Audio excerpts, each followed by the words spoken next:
אהלן, מה העניינים? אז כמו שהבטחתי, אעשה לכם סרטון קצר, אוקיי? מערכת הידרופונית, 120 שתילים, אוקיי? אנחנו מתחילים במכל מים, צריך מכל מים,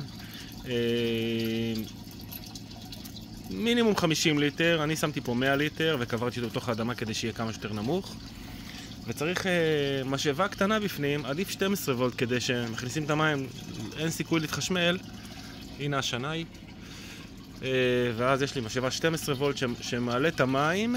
צריך להעלות את המים, יש כמה משאבות, זה משאבה קטנה של אקווריום, ממש קטנה כזאת של אקווריום, שמעלה את המים. אצלי המשאבה מעלה אותם משאבה של 3 מטר, מעלה אותם ל2.5 מטר, יש לה כוח, אין בעיה. אוקיי? אז המים עולים דרך פה בצינור הזה שהוא היה פעם שקוף, היום הוא נגע בו שמש, אז יש בו ירוקת, ודרך המערכת. עכשיו המערכת חייבת להיות בשיפוע של 1%, זאת אומרת שעל כל מטר יש סנטימטר ירידה, על כל מטר סנטימטר ירידה. זה 1% שיפוע, הולך, והולך גם עד לשם בפינה הזאת, ויורד שם וחוזר, הכל בשיפוע של 1%, 1 סנטימטר לכל מטר, 1 סנטימטר לכל מטר, ונשפך חזרה למיכל. ושוב, כל היום זה עובד, כל היום לא עובד, צריכת חשמל אפסית, ממש אפסית. אוקיי, עכשיו צריך לעשות בצינור 4 צול, צריך לעשות חורים של אני חושב 75 7.5 סנטימטר, 75 מילימטר. והכוסיות הם קונים אותם, הם דבר כזה פלסטיקים כאלה שמקפלים אותם ומכניסים כמו זה, ואז שמים את הסטארטרים, קונים סטארטרים קטנים שזה לא שתילים, שתילים עולים 3 שקלים לשתיל, סטארטר עולה שתיל עולה 30 שקל לשתיל, סטארטר עולה 2 שקל, 1.5 שקל, 2 שקל, משהו כזה לשתיל.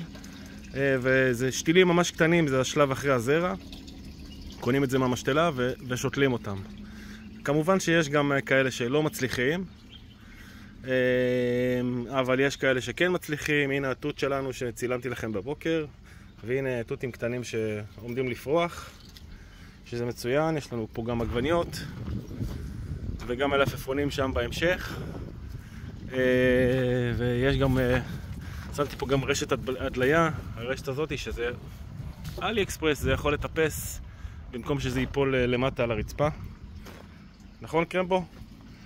עכשיו חשוב מאוד שבמים אנחנו נשים דשן בכמות מסוימת. יש לנו מד דשן, מד מוליכות, שזה זה.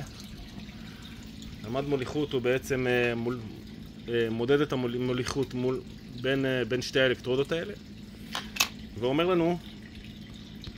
לנו כמה המים הם מוליכים. פוקוס.